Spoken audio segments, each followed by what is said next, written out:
The LearnDash Feedback Pro add-on allows you to easily collect feedback from your students and gather valuable insights about their learning experience. In this video, we will walk you through how the LearnDash Feedback Pro add-on works. Let's get started by installing and activating the plugin. The LearnDash Feedback Pro menu will be available under the LearnDash menu. From here, you can navigate to the Feedback Pro settings. Within the General subtab, the first option is Feedback on the front end. This is the global setting to enable the Feedback tab to be displayed on the front end. This is how the Feedback tab will look on the front end. Allow feedback on course completion. Enabling this option will allow the students to submit their feedback once they've completed the course. Without completing the course, students will not be able to give any feedback.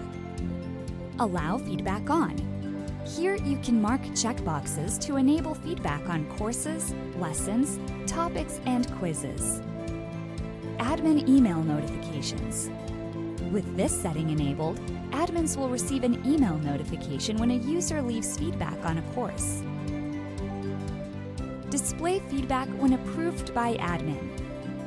After the successful submission of feedback, admins will be able to review and edit the feedback submitted by students on the back end.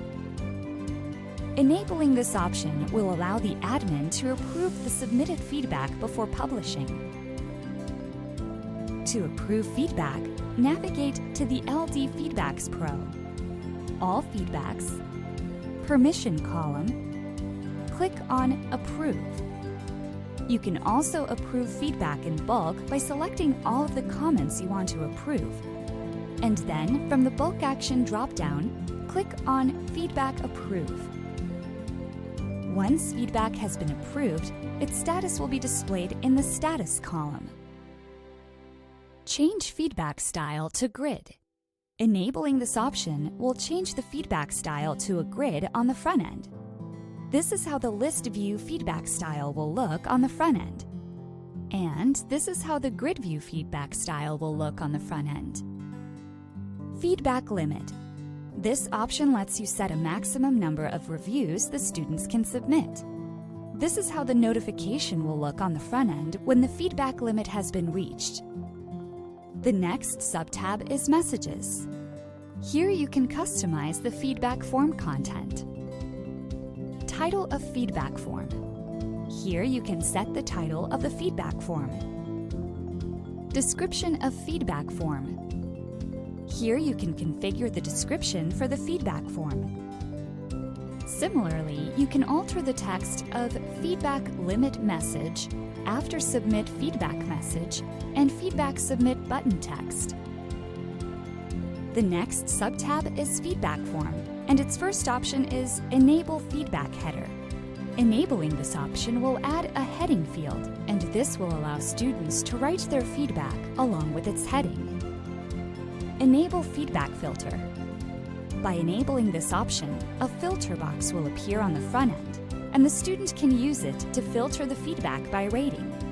They can place any number between 1 to 5 in the search field. Option to attempt feedback. This option allows you to select the feedback style.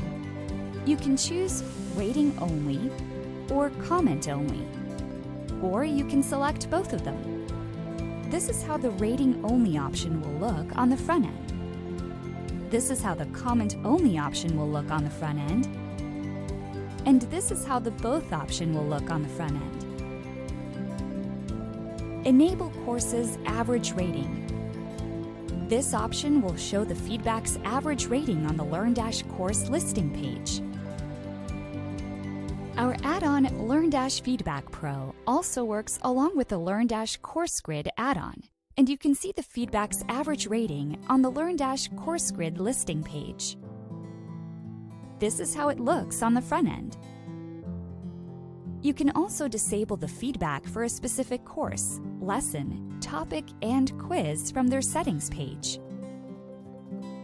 The next main tab is Shortcodes, and by using shortcodes, you can easily display student feedback on any post or page.